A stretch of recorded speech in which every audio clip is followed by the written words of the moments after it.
Small changes in your plants can sometimes be a sign of a much bigger problem. Research often associates this condition with Diaporthe vexans. Plants affected by this issue may show several noticeable signs.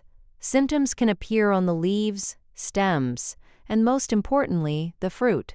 Grayish-brown spots with lighter-colored centers may develop on the leaves and gradually spread across larger areas of the leaf surface. As the infection becomes severe, affected leaves may turn yellow and wilt, while the damaged tissue can crack and tear, leading to blighting. On the stems, dark, sunken, and cracked lesions may appear.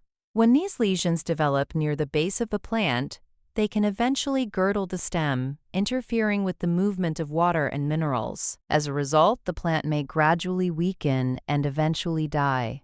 The fruit can develop soft, sunken, brown lesions. These lesions may enlarge and merge together, eventually covering much of the fruit's surface. As they progress, concentric rings may form, often with small black dots around the outer edges. Eventually, the affected fruit begins to rot.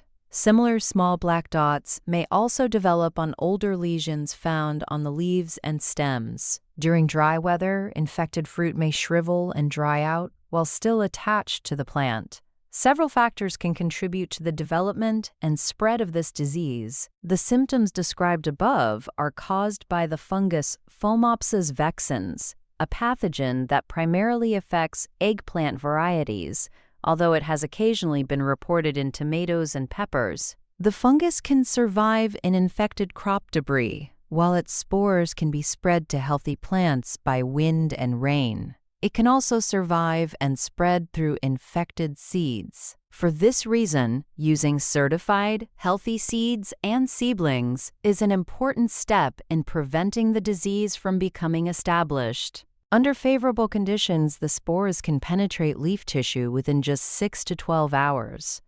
Hot temperatures around 27 to 35 degrees Celsius, combined with relatively humid conditions, create an environment that favors infection and disease development. On harvested fruit, lesion development can be especially rapid around 30 degrees Celsius and 50% relative humidity during storage.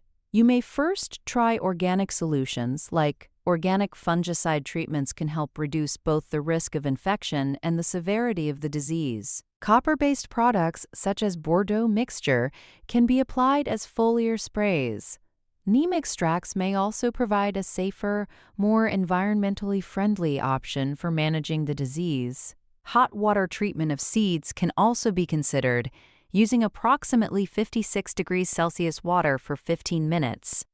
In more advanced situations, treatments may involve. In more severe cases, it is best to combine preventive practices with appropriate biological control methods. If disease levels in the orchard reach a point where treatment is economically justified, fungicides may be used. Commonly used foliar fungicides include azoxystrobin, boscalid, captain, chlorothalonil, copper oxychloride, dithiocarbamates, manub, mancos, epio, pyophenate, methyl, polofosmethyl, and pyroclostrobin. Fungicides are generally most effective when combined with good cultural control practices. Seed treatments, such as thiophanate methyl at 0.2%, may also be used where appropriate. To help protect your plants from this issue, use certified high-quality seeds from reliable sources or collect seeds only from healthy plants. Whenever possible, choose disease-resistant varieties that are available on the market. Avoid planting at high densities. Wider spacing between plants and rows can improve air circulation and help foliage dry more quickly. Align rows with the prevailing wind direction when possible, and schedule irrigation so that leaves have enough time to dry before nightfall. When fertilizing, avoid excessive nitrogen and consider fertilizers with relatively lower nitrogen and higher phosphorus and potassium levels. After harvest, remove and destroy infected crop residues.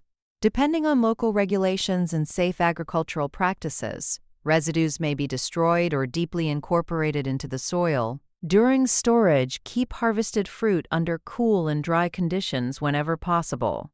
Finally, practice crop rotation with unrelated crops ideally leaving at least 3 years between susceptible crops. Overall, keep an eye out for these key warning signs: soft, sunken brown lesions on the fruit, grayish-brown spots with lighter colored centers on the leaves, yellowing, wilting, and dying foliage, and dark, sunken lesions or rot on the stems.